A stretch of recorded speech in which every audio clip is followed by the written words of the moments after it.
Mumbai Tug brought to you by Sunny's World. Pune's Pride Sunny's World, life in funshine. Resort weddings, events, restaurants, adventure wellness. Sunny's World, perfect destination for every occasion. दुसऱ्या बाजूला देशामध्ये नीट परीक्षाच्या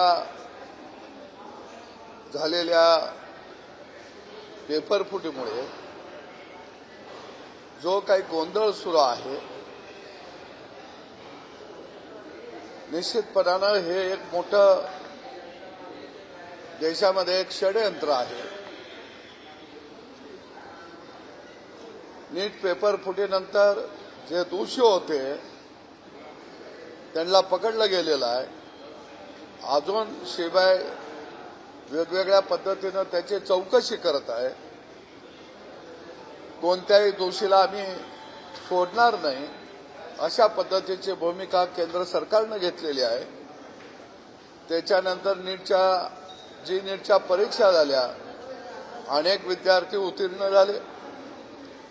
ते ऍडमिशनसाठी आता धावपळ करत आहेत.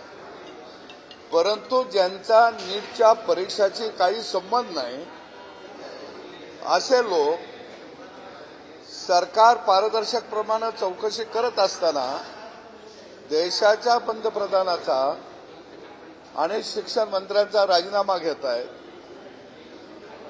मला वाटतं धर्मेंद्र प्रधान यांचा याशी कुठेही दुरान्वयाचा संबंध नाही. त्या खात्याअंतर्गत जे प्रकरण झालं ते प्रकरण त्यांनी लावून धरलं, चौकशीचे आदेश दिले.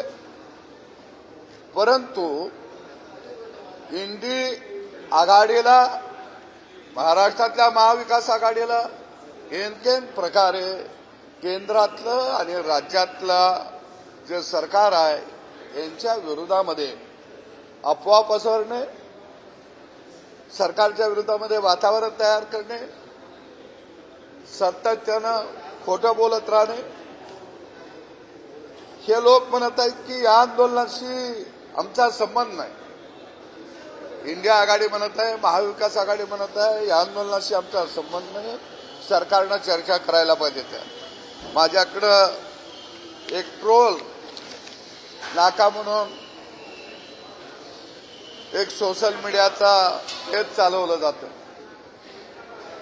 या ट्रोल नाका सोशल मीडियाचं हे पेज शरद पवारांचे, राष्ट्रवादीचे, महाराष्ट्रातले बुद्धिगहान नेते जयंत पाटील यांचा ग्रुप चालवतो.